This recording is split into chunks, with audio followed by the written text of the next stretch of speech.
Hello नमस्कार दोस्तों। आप पढ़ रहे हैं कक्षा 12वीं। तो यहाँ पे देखिए कक्षा 12वीं में एक महत्वपूर्ण लेटर हम देखेंगे जो 2017-2019 में आया था। तो देखिए यहाँ क्वेश्चन क्या था, राइट अ लेटर, एक पत्र लिखिए टू योर फ्रेंड, अपने मित्र के लिए। इनवाइटिंग हिम, इनवाइटिंग मतलब आमंत्रित करना होता है, इनवाइटिंग हिम उसे आमंत्रित करते हुए, टू अटेंड, अटेंड करने के लिए, योर ब्रदर्स मैरिज, आपके भाई की शादी है तो उस भाई की शादी को वो अटेंड कर ले आपका मित्र। तो ऐसा इनवाइट करते हुए, उसे आमंत्रित करते हुए, बुलाते हुए एक पत्र लिखना है। तो सीधी सी बात है कि आपके भाई की शादी हो रही होगी तो उसमें आप सोच रहे हैं कि हमारा मित्र भी आ जाए, तो इसके लिए अपने आप मित्र को पत्र लिखने वाले हैं। तो देखिए लेटर की शुरुआत कैसे की जाती है। सबसे पहले अपना पता लिखा जाता है और पता में क्या क्या चीज होती है। पहले नंबर तो अपना मकान नंबर होता है। मकान नंबर के बाद यहाँ पे होता है आपके वार्ड का नाम, और वार्ड का नाम के बाद यहाँ पे नीचे, ध्यान रखना, अब नीचे लाइन आ जाती है तो इसके बाद होता है आपके गांव शहर का नाम होता है, फिर बाद में होती है तारीख डेट। तो यहाँ पे देखिए ये तीन चीजें, मकान नंबर, वार्ड का नाम और अपने शहर का नाम आपको लिखना होता है, तब बनता है आपका पता। तो देखिए जैसे हमने यहाँ पे लिखा, मकान नंबर हो गया 18 और वार्ड का नाम हो गया नेहरू नगर, और फिर आप कहाँ के निवासी हैं, कहाँ से लेटर लिख रहे हैं, दमोह से लिख रहे हैं तो यहाँ पे लिख दिया दमोह। और किस तारीख को आप यह पत्र लिख रहे हैं वो तारीख आपको यहाँ पे लिखनी होगी। और देखिए फिर इसके बाद आप अपने मित्र के लिए लिख रहे हैं तो क्या लिखेंगे, फिर डियर फ्रेंड लिखेंगे। आप चाहें तो डियर फ्रेंड का नाम भी लिख सकते हैं या फ्रेंड अकेला लिख सकते हैं। अब देखिए जब फ्रेंड लिख देते हैं इसके बाद आप चाहें तो फ्रेंड को हेलो, हाय, नमस्ते भी कर सकते हैं। तो डियर फ्रेंड, फिर नमस्ते वर्ड इस्तेमाल किया, हेलो शब्द इस्तेमाल किया। अब देखिए इसके बाद यहाँ पे आपको जो भी यहाँ पे बात कहनी है वो सब बात जो है हम हिंदी ट्रांसलेट के माध्यम से समझेंगे। तो इन वाक्यों को पहले जो है हम हिंदी में बताएंगे, फिर अंग्रेजी में उनका ट्रांसलेशन करेंगे।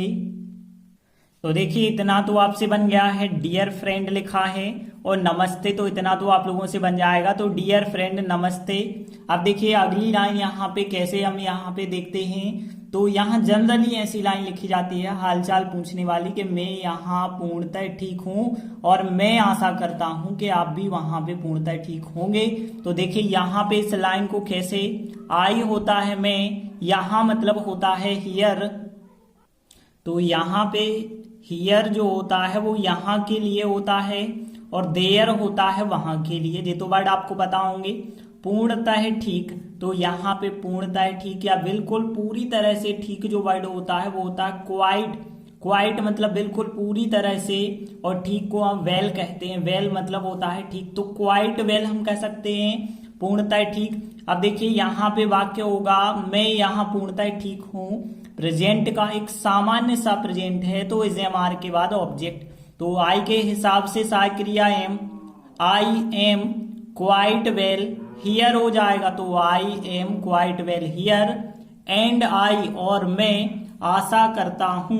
तो आशा करना आप लोगों ने देखा होगा, होप होता है आशा करना, तो एंड आई होगा होप दैट, और मैं आशा करता हूं कि, तो एंड आई होप दैट और मैं आशा करता हूं कि आप वहां पूर्णतः ठीक होंगे।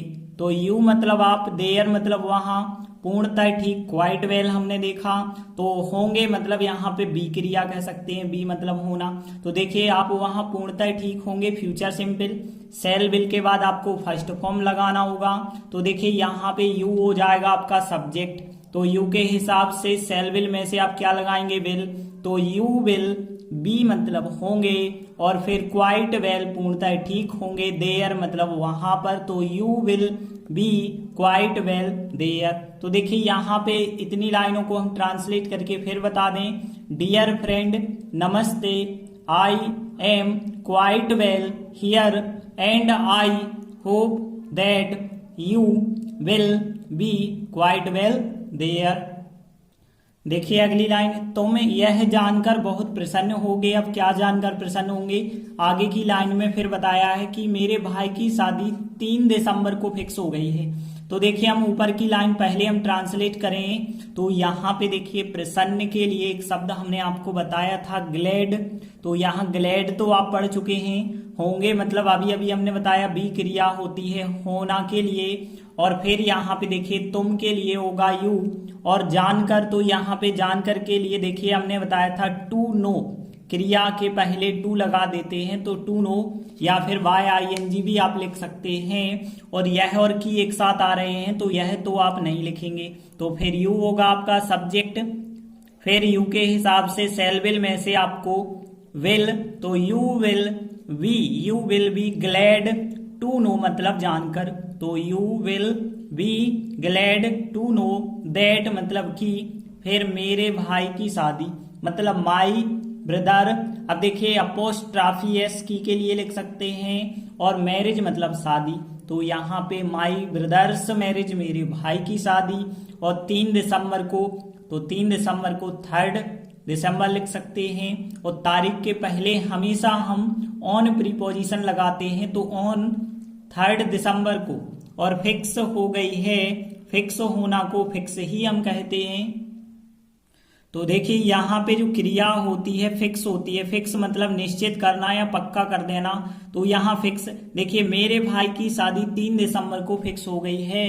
परफेक्ट टेंस तो है लेकिन पैसिव वॉइस में है, तो जब आपका परफेक्ट टेंस होता है तो थर्ड फॉर्म हैज हैव के बाद लगाते हैं, लेकिन पैसिव वॉइस बनाते वक्त आपको बीन थर्ड फॉर्म लगाना होगा, तो हमें यहाँ पे बीन फिक्स्ड लिखना होगा, ठीक है ना। फिक्स का थर्ड फॉर्म फिक्स्ड होता है, तो यहाँ बीन फिक्स्ड आपको लिखना पड़ेगा, और फिर ऑन लगा के यहाँ पे 3 दिसंबर लिखना होगा, तो देखिए दैट लिखेंगे, फिर माई ब्रदर्स मैरिज लिखेंगे मेरे भाई की शादी, और फिर इसके बाद सहायक क्रिया हैज हैव में से आप क्या लगा देंगे, हैज सहायक क्रिया लगा देंगे। तो देखिए यहाँ पे that my brother's marriage has been fixed मतलब फिक्स हो गई है, और फिर यहाँ पे ऑन लगा के तारीख लिख देते हैं।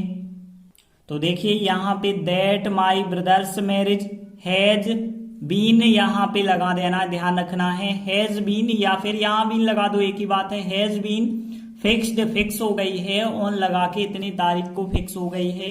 फिर आगे की लाइन, इसलिए मैं शादी अटेंड करने के लिए आपको आमंत्रित करता हूं, तो इस लाइन को ध्यान से समझना। सो मतलब इसलिए, आई मतलब मैं, शादी को क्या कहते हैं, मैरिज, तो द मैरिज हो जाएगी, अटेंड करना को अटेंड ही कहते हैं, तो टू अटेंड मतलब अटेंड करने के लिए, टू अटेंड, यू मतलब आपको, इनवाइट करना मतलब आमंत्रित करना, तो इनवाइट हो जाएगा आमंत्रित करना। अब देखिए यहाँ पे मैं आमंत्रित करता हूं प्रेजेंट सिंपल है, तो यहाँ प्रेजेंट सिंपल में तो सहायक क्रिया नहीं होती, केवल फर्स्ट फॉर्म या एस वाला फॉर्म होता है, तो आई के हिसाब से तो फर्स्ट फॉर्म आएगा, तो यहाँ पे सो आई इसलिए मैं, इनवाइट यू आपको आमंत्रित करता हूं, टू अटेंड द मैरिज यह शादी अटेंड करने के लिए, तो so I invite you to attend the marriage.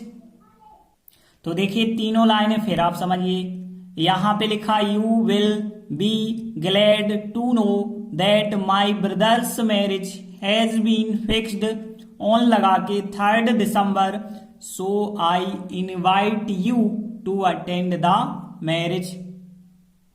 देखिए अगली लाइन, हम जल्द ही आमंत्रण पत्र आपको भेज देंगे, तो देखिए आमंत्रण पत्र के लिए क्या होता है, इनविटेशन कार्ड, ये तो आप लोगों को पता होगा, इनविटेशन कार्ड, यू मतलब आपको, और भेज देना मतलब भेजना जो क्रिया होती है वो सेंड होती है, तो यहाँ पे देखिए वी होगा हम के लिए, और सून मतलब होता है जल्द या जल्द ही होता है, तो सून का मतलब हो गया जल्द ही, और द इनविटेशन कार्ड मतलब आमंत्रण पत्र हो गया, यू मतलब आपको भेज देंगे को क्या कहते हैं, सेंड।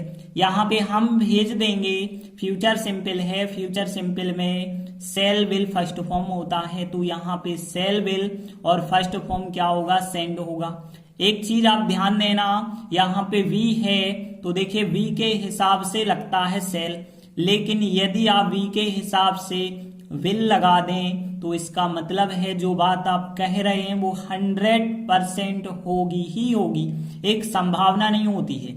मतलब जैसे हम यहाँ पे विल लगा के कहें कि वी विल सेंड मतलब हम भेज देंगे, तो बिल्कुल 100% है कि हम यह बात करेंगे ही। तो यहाँ पे जब निश्चितता दर्शानी होती है तो आप सेल के स्थान पे विल का प्रयोग या विल के स्थान पे सेल का प्रयोग कर सकते हैं। तो यहाँ पे देखिए वी विल सेंड यू, हम आपको भेज देंगे, द इनविटेशन कार्ड भेज देंगे, तो द इनविटेशन कार्ड, और सून मतलब जल्द ही, तो we will send you the invitation card soon मतलब जल्द ही। अगली लाइन है इसलिए कृपया जल्दी आना, सो प्लीज इसलिए कृपया, और सून मतलब जल्दी, कम मतलब आना। तो यहाँ पे देखिए इंपेरेटिव सेंटेंस है, मतलब आदेशात्मक वाक्य, तो सीधा फर्स्ट फॉर्म ही आता है, सो प्लीज कम सून इसलिए कृपया जल्दी आना, सो प्लीज कम सून इसलिए कृपया जल्दी आना। और अगली लाइन है कृपया अपने माता पिता को अपने साथ ले आना। तो यहाँ पे कृपया मतलब प्लीज, अपने साथ, अपने माता पिता को मतलब योर पेरेंट्स, अपने माता पिता को, लाना मतलब आप लोगों को पता होगा ब्रिंग होता है लाना, तो यहाँ पे ब्रिंग होगा लाना।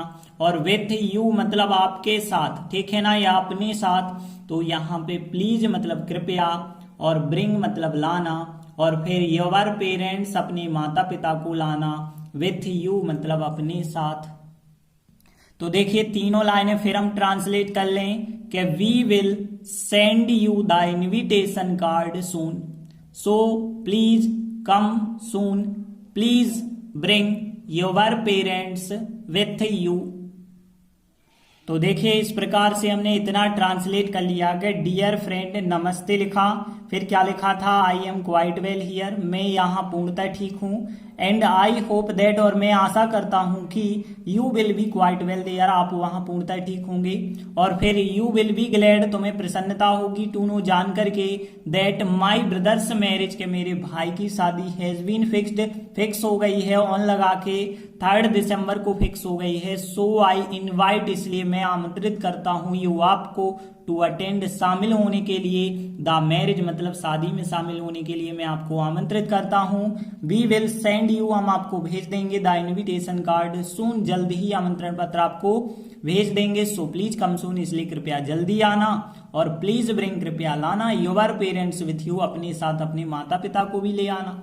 तो देखिए इसके बाद जो है हम क्या लिखते हैं, वेटिंग फॉर यू, आपका इंतजार रहेगा, क्योंकि आप बुला रहे हैं किसी को तो आपका इंतजार रहेगा, ऐसा भी आपको कहना होगा।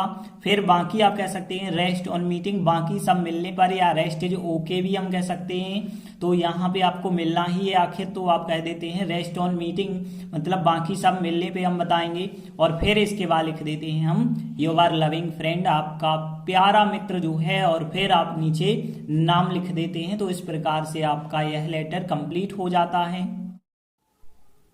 तो बस 1-2 बार आपको अभ्यास करने की आवश्यकता है, अभ्यास से ही आपसे हर चीज बनने लगेगी।